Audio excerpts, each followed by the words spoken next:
Voici la nouvelle réforme apostolique, ou tout simplement la NAR. Son attrait pour des millions de personnes à travers le monde est indéniable, puissant et captivant.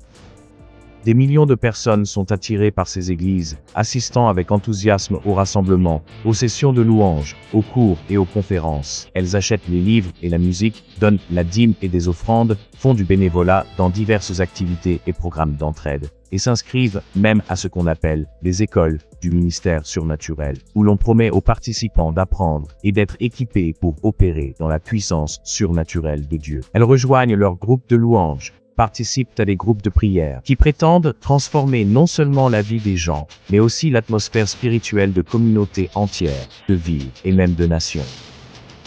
Ce mouvement n'a rien de comparable à tout ce que vous avez pu voir.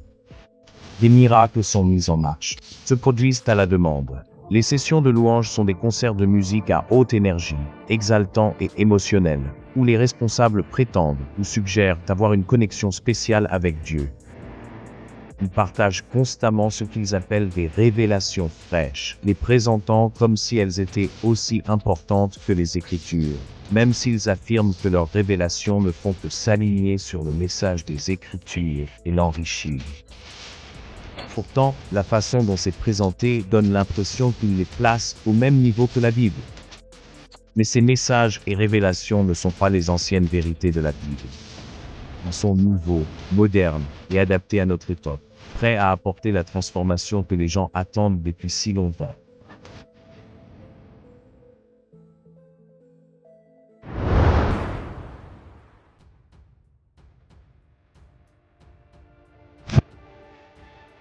Pour beaucoup d'entre vous qui regardez, tout cela peut sembler tiré par les cheveux. Mais pour les millions de personnes impliquées, ce n'est pas un simple rêve en l'air. C'est leur réalité. Ils s'investissent totalement, consacrant leur temps, leur énergie et leurs ressources à ce qu'ils considèrent comme un mouvement divin.